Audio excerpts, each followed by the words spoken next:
Assalamualaikum warahmatullahi wabarakatuh. Waalaikumsalam warahmatullahi wabarakatuh. Kita mulai pembahasan kitab Qurratul Uyun. Kita singkat saja hanya untuk menambah materi, menambah wawasan saja. Kita baca singkat saja. Kitab Qurratul Uyun kita menjelaskan tentang rumah tangga, tentang pernikahan secara syar'i yang membentuk keluarga, resep membentuk keluarga sakinah mawaddah. Bismillahirrahmanirrahim. Allahumma sholli ala sayyidina Muhammadin abdika wa rasulika nabiyil ummi wa alihi wa sahbihi wa sallim tasliman bi qadri 'azimi bidzalika fi kulli waqtin wa hin. Dengan menyebut nama Allah yang Maha Pengasih lagi Maha Penyayang, ya Allah curahkanlah sholawat dan salam kepada junjungan kami Nabi Muhammad sallallahu alaihi wasallam yang menjadi hamba-Mu dan utusan-Mu, yang menjadi nabi yang ummi, dan juga kepada keluarga dan sahabatnya dengan kadar keakbarmu di setiap waktu dan masa. Pertama, Nabi disifati abduka wa rasuluka. Nabi Muhammad ini hamba juga utusan. Ini perlu ditegaskan bahwasanya kalau Nabi itu seorang hamba. Sebab apa? Dengan penegasan bahwa Nabi kita itu adalah seorang hamba. Hamba itu pasti kan ada majikannya.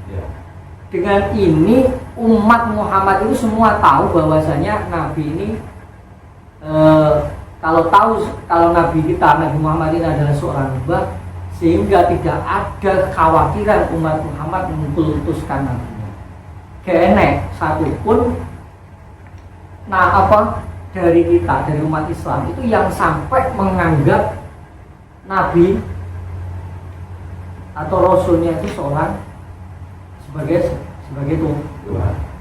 Karena apa? Perlu ditegaskan posisi hamba ini, perlu ditegaskan karena jangan sampai kejadian umat-umat terdahulu itu terulang lagi. Umat terdahulu sampai menganggap nabinya itu sebagai Tuhan. Jadi awak dewi ini sak hebat-hebatnya awak dewi nek muji nih Gusti Kanjeng Nabi, nih sholawat kita pol-polan satupun, insya Allah saya yakin satupun umat Muhammad itu meskipun setinggi apapun memuji Rasulullah tidak ada terbesit menuhankan Nabi Muhammad. Dan kecelakaan umat terdahulu itu sampai menuhankan itu. Kemudian al-ummi, Nabi yang ummi di sini kalau dinisbatkan seorang ibu, ya Nabi Muhammad pada umatnya sebagaimana seorang ibu kepada anaknya, bahkan melebihi kasih sayang Nabi Muhammad itu. Dalam hadis itu ditegaskan sendiri ya bahwasanya posisiku ini sebagaimana orang tua, seperti kamu orang tua, bahkan lebih dari itu, lebih sayang Nabi. Karena kalau orang tua kita menyayangi mungkin ya di dunia ya, tapi kalau Rasulullah itu sayangnya sampai akhirat. Bahkan ketika umatnya pun di neraka pun masih dicari. Siapapun yang beriman kepada Rasulullah, ketika nanti masih ada yang tertinggal di neraka, Nabi Muhammad saking sayangi nggak mau masuk surga sebelum semua umatnya masuk. Makanya ummi kalau dikatakan ummi itu yang bodoh, tidak bisa membaca dan menulis. Nah, kenapa Nabi nyilih asbab ini? Yang asbab. Nabi kita itu nabi ummi, nabi yang tidak bisa baca tulis. Ini umminya nabi kita itu adalah sebuah keistimewaan. Iya Mas. Beda karo awak dhewe. Ini awak dhewe, ummi ini awak dhewe, bodohnya awak dhewe itu kecelakaan, sebuah kecelakaan.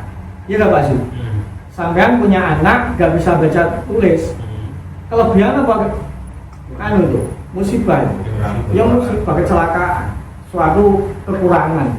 Tapi bagi seorang nabi ummi ini sebuah keistimewaan. Karena apa?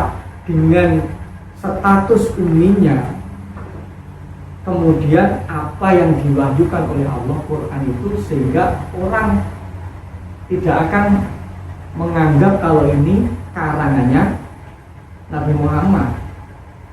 Semua orang Arab tahu kalau Nabi Muhammad itu dikasih buku jadi tetap nggak bisa baca, nggak bisa. Sudah disetting sama Allah nggak bisa baca, nggak. Belajarin nulis tetap nggak bisa kalau Nabi Muhammad. cek perang sampean masih.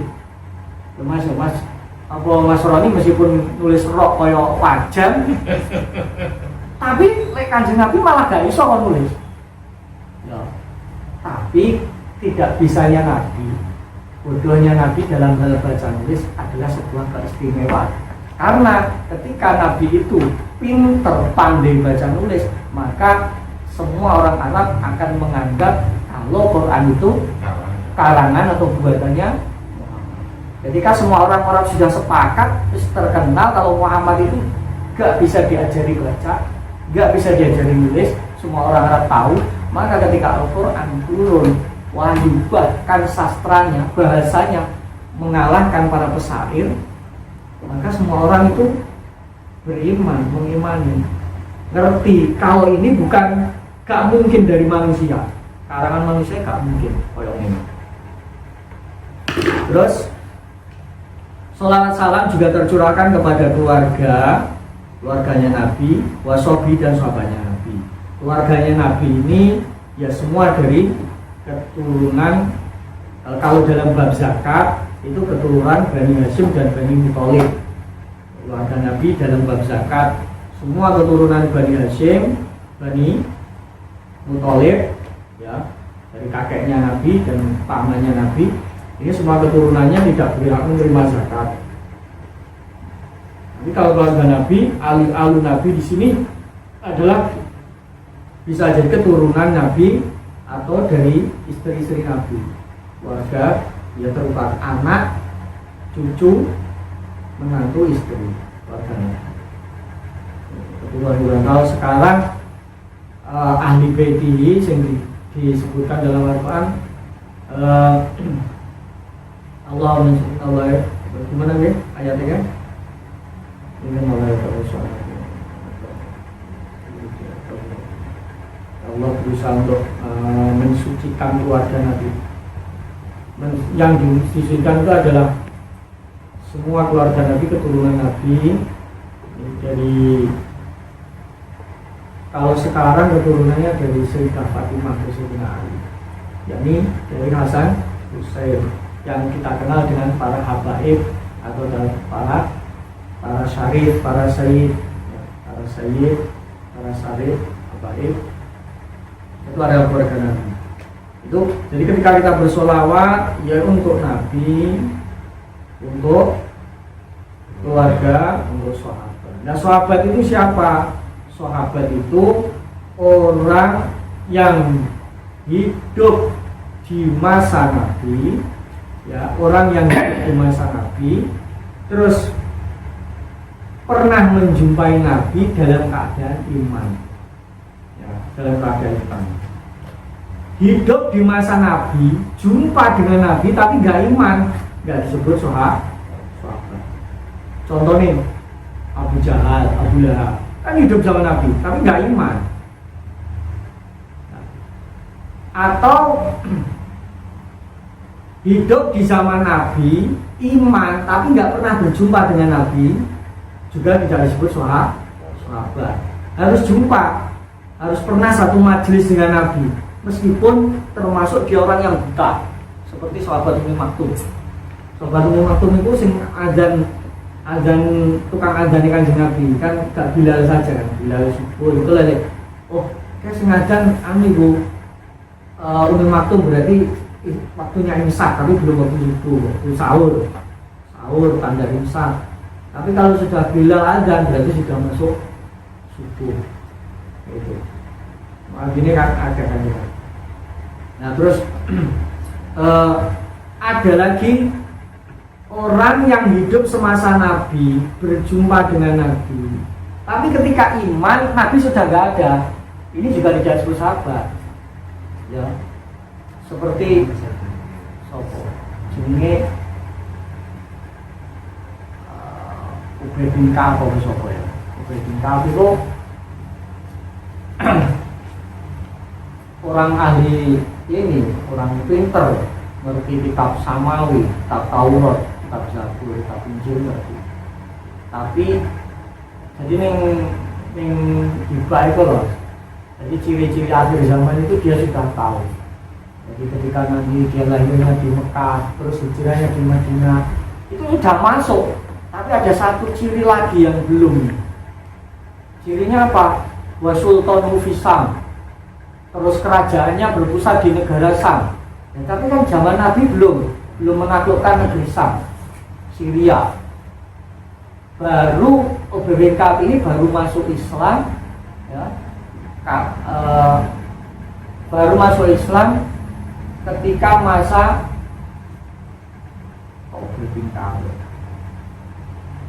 Ka'ab al-Akbar, ya, ini berjanji salah Ka'ab. Ketika masuk Islam itu di masa Khalifah, kalau kekuasaannya Sayyidina Umar.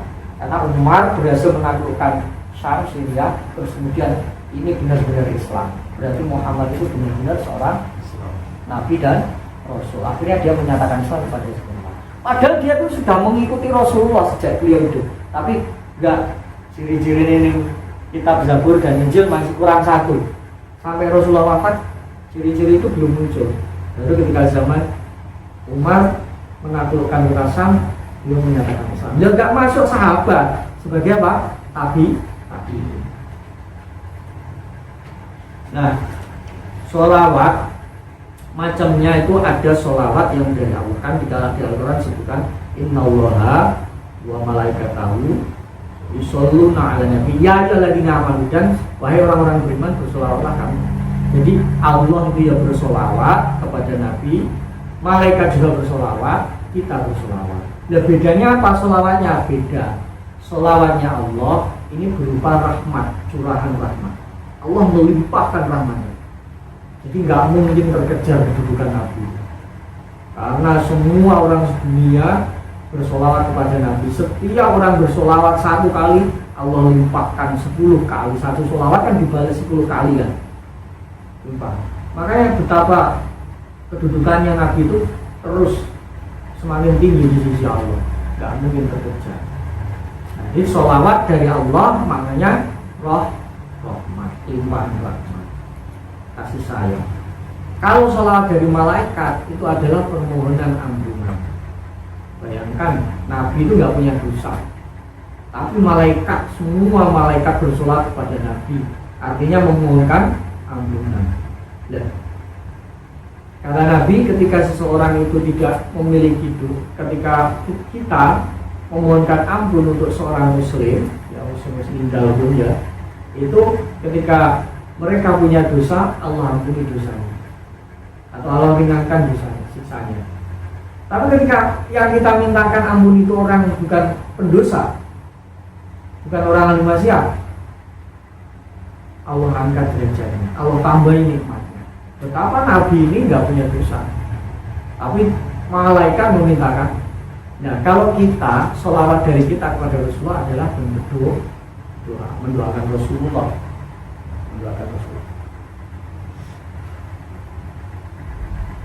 Wasalim taslima, keselamatan kepada Allah dengan kadar keagungan zatmu di setiap waktu dan masa. Alhamdulillah sanali badimika wadahum anis sifat wassalatu wassalamu ala sayyidina Muhammadin sayyidil arabi wal anjami al-qail tanakahu tanasalu fa ini mukasirun bikum al-umama wa la ali muqtayyibina wa sahbihi ajma'in wa suwajib umatin ini wa taqim wa man taqim bilahiddin.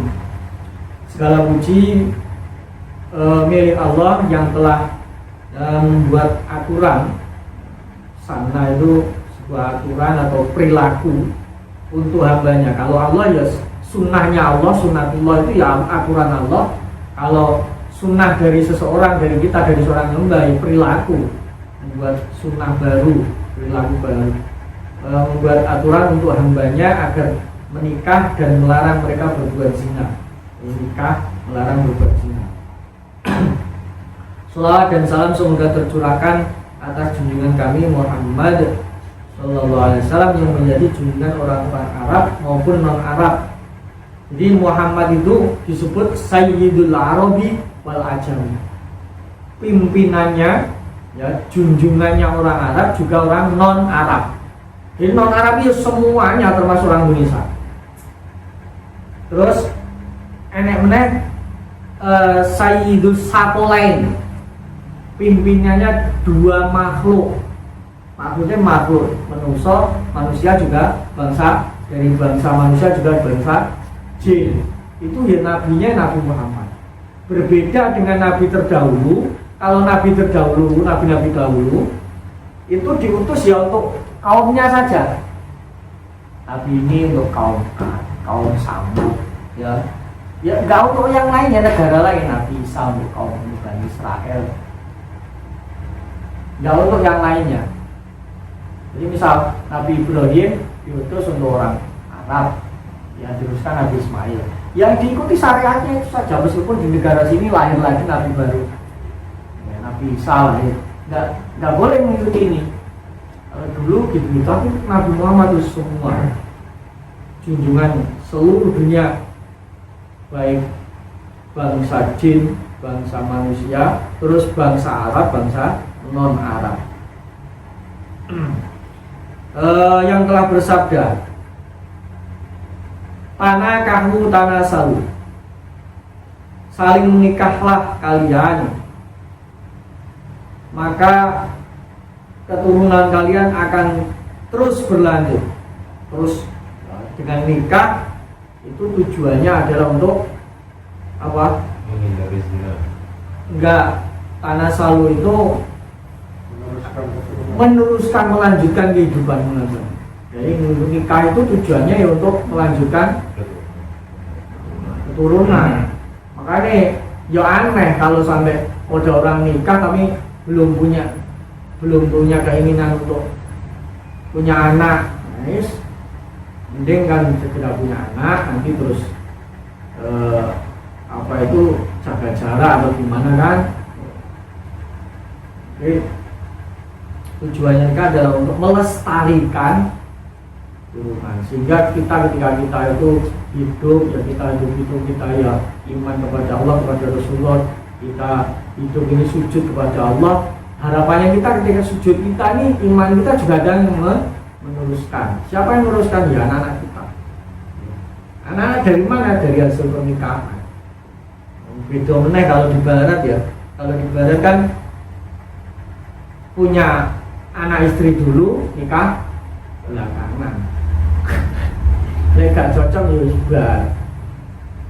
Kadang sudah anaknya 2-3 tapi belum menemukan kecocokan, ya sudah, kita sendiri-sendiri.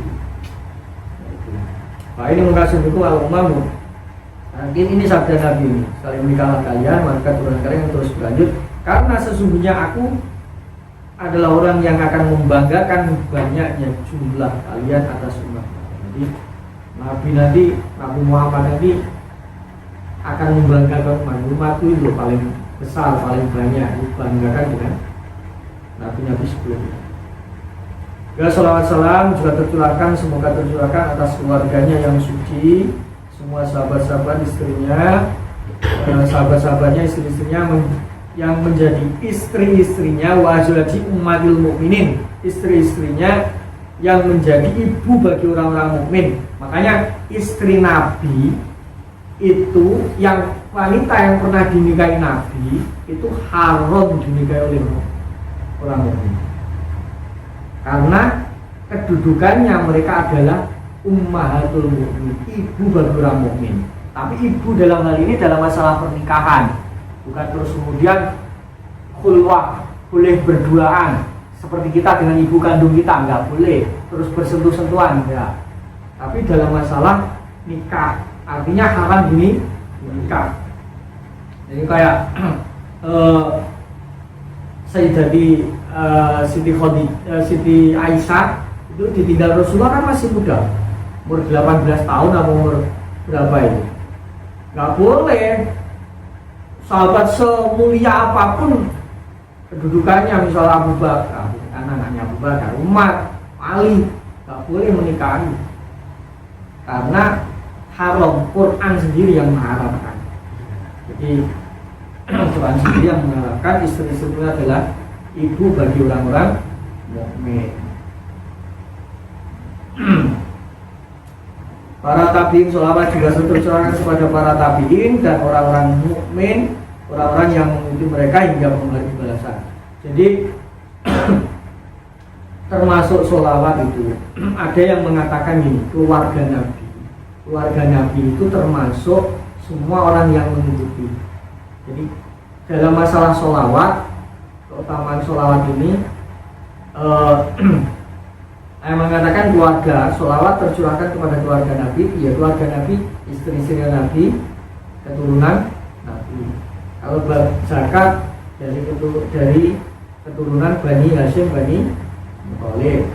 Terus kalau para ulama mengatakan termasuk keluarga kita semua, orang-orang mukmin, semua orang yang mengikuti Nabi ini juga keluarga Nabi.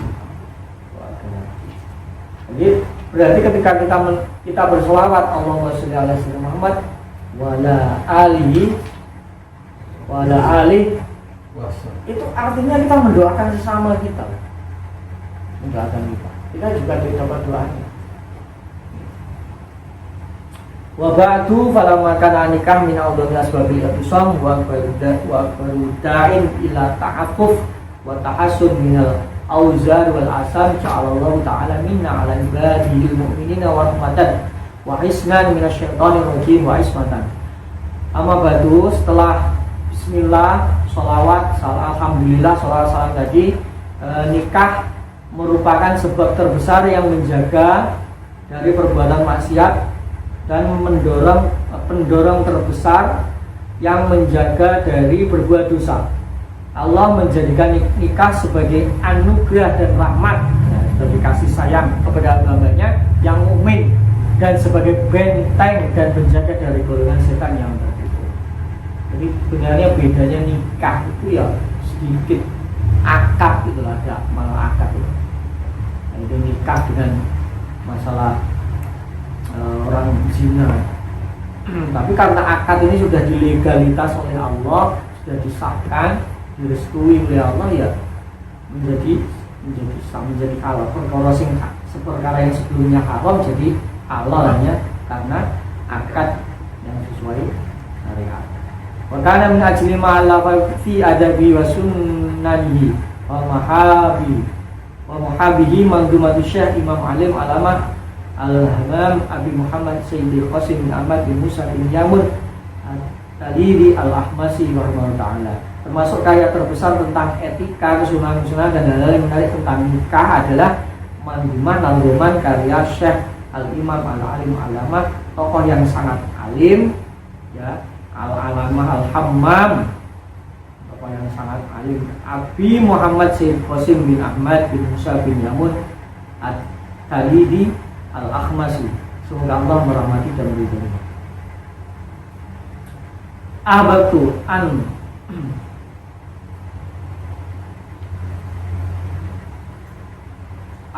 an adhi'a alayya bi'aulillahi ta'ala syarhan mukhtasaran yahlu al-fadila wa yubayinu ma'aniha min ghairi iksarin min ghairi iksarin min mamillu wala kisarin makhillu wa yang tabi'u bihi insyaallah man wa qasru misli aw huwa ala syakilati wa syakli wa samaitu rasuliyun bi syarhi nazar ibnu Yamun. Dengan mengharap pertolongan Allah Ta'ala, saya ingin menuliskan syarah mandumah tersebut, penjelasan yang sangat ringkas yang mengupas kata-katanya dan menjelaskan makna-maknanya tanpa memperbanyak dan membosankan atau meringkas yang sampai merusak artinya, sehingga insyaallah wa tabiubi insyaallah bisa dimanfaatkan oleh orang yang terbatas pemikirannya. Insyaallah man baqa surmisi, orang yang terbatas pemikirannya seperti saya. Wah, ini saking bentuk tawaduknya seorang wali, padahal beliau orang yang alim alamah, tapi beliau dalam mukadimahnya pun mengatakan, ya, semoga ini insyaallah ini bermanfaat bagi orang yang memiliki pemikiran terbatas seperti saya, gitu. Masih menganggap ini terbatas, padahal bisa ngarang nandoman kitab yang berbentuk nandom itu luar biasa alimnya, seperti saya. Allah ala syaklati wa syakli, atau orang-orang yang seperti saya dan saya wasama dan saya beri judul karya saya ini dengan nama Qurratul Uyun Syarah Nadham Ibnu Yamun. Kitabnya namanya Qurratul Uyun. Apa makna Qurratul Uyun itu? Apa? Penenang hati atau mata. Qurratul Ain, penenang hati atau mata. Mata itu bermanawi, bermana berdiri, makna mata itu. Tapi yang dimaksud penganteng-antengnya hati, penenang hati. Syarah Nadham Ibnu Yamun. Wallahu arju ayat ja'ala min amalin lati la taqwadi bil mauti wala ta'aqabu sahibuha kusratul khawti bijahin nabil ummiyina ali abdul salati wa askas salami di kulli waqtin waqin wala nadim wa Allah. Hanya kepada Allah saya berharap karya saya ini termasuk amal yang tidak terputus pahalanya sebab kematian. Mudah-mudahan tidak terputus. Ternyata betul sampai sekarang sudah berapa ratus tahun karyanya masih dipelajari. Tapi ini banyak dipelajari pesantren, khususnya pas waktu Ramadan. Biasanya buat ngaji kelatan. Apalagi kalau ngajinya sama mbak-mbak, semua ngarang. Ngajinya bareng, di bentar-bentar, gitu. Semangat dulu kalau ngaji. Ciri khas kitab Qurratul Uyun karo kitab sini apa? Qurratul Uyun karo kitab apa? Ada kitanya. Iku lek poso wis mesti rame ini ngaji, enggak karo banget. Dan pahala dan pemiliknya tidak disiksa dengan kecewa dan terusnya pahala dengan lantaran keagungan Nabi yang ini. Semoga atasnya dilimpahkan sholawat yang utama dan salam suci di setiap waktu dan masa. Allah alam bisawab. Ya, semoga menjadi keterangan yang bermanfaat. Amin dan barokah. Al-Fatihah.